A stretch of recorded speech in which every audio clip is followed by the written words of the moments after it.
Hey guys, what's going on? Welcome to Jay Speak. Today we cover some questions. First question, do Firebirds hold tune well? Yeah, for the most part. I don't really find a lot of tuning issues. I think the non-reverse Firebirds seem to be a little more picky about the setup, but the reverse Firebirds are...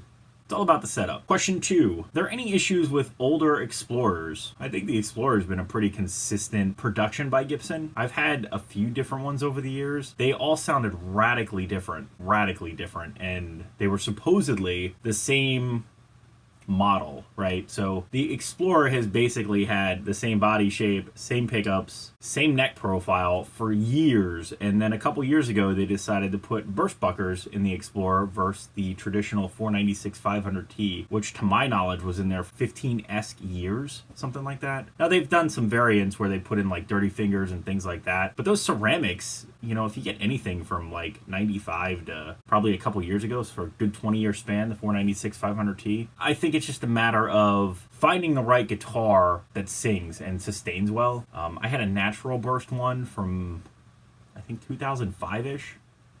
Somewhere in there, or 2002. It was one of the thinnest Explorers I think I've ever heard. It didn't really have a lot of body to it. I had a black one a few years ago. That one was really nice. I put a Burst Bucker 2 in it, and then I put the original pickup back in. I don't know. It was just messing around because the pickup was in the studio, and that was great. It sustained really well. 2018-19, Burst Bucker 2, Burst Bucker 3 in the Explorer. Solid guitar. It played like an Explorer, kind of felt like a Les Paul as far as sustain and sound. It's taken a good evolutionary step. Older Explorers are good, man. There is nothing wrong with older guitars. You should definitely, if you find one used locally or whatever, go check it out, man, because there's some really good stuff out there. Just because it's new doesn't mean it's better. So this is kind of like a 3-part question, but the question is, what is my favorite amp for clean, taking pedals, and for overdrive? That's kind of a loaded question. As you can tell by the channel, I've got some mad ADD. I think my favorite clean amp is of the Fender realm. I really like Princeton's Deluxe Reverbs and Twins. My Fender 68 Custom Twin Reverb is the only Fender hanging around. I put a lot of pedals through that amp because I find it's a good bass. The Friedman Runt takes pedals great. Actually, a lot of Friedmans take pedals really nicely. The Shure Badger 30 takes pedals really nicely. And that's everything from like overdrives, choruses to delays, etc. I really like the Friedman Dirty Shirley 40. I think that's a fantastic amp. It's definitely one of those where you can dig in, and digging in provides an overdrive, and I think it's very, very clean sounding as far as the complexity of the tones. The song Mr. Brightside by The Killers, you can get that tone with like any guitar through the Dirty Shirley, which is awesome because it's just using the amp's breakup, not necessarily putting an overdrive in front of it. So it's more about the sensitivity of the amp and how hard you play reacts differently to the amplifier. And I think the Dirty Shirley specifically is one of those amps I love all around. I like the clean tone. I like the dirty amp-driven tone. You can't go wrong with it.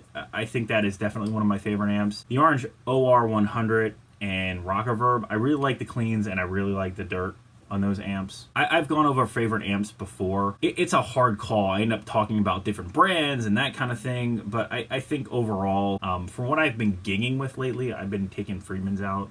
The JJ Jr. and the Dirty Shirley have been the amps I've been playing. Now, some of it's cover band, some of it's original stuff. I find I can get a lot of different tones and things with just using the JJ Jr. Or the Dirty Shirley, so it kind of works out. Yeah, that's kind of what I've been using lately. I'm pretty sure I could get along with a lot of different amplifiers and a lot of different guitars in a setting that's structured, and I could only have XYZ. Don't ask me what that is yet because I really don't know. I think the Friedman stuff and the Fender stuff. The Fender Twin is probably one of my favorites. I love the tone of the Princeton. I just think it's a small enclosure for an amp that has got some really good clean that could get louder. I think it is fundamentally different than a twin reverb, and the Twin is super heavy, but I love the Fender Princeton with some reverb on it. Oh, it's like one of my favorite tones ever. That answer your question? If you have any questions, please leave them below. As always, remember to like, share, and subscribe. Many more videos to come. Don't miss one sub.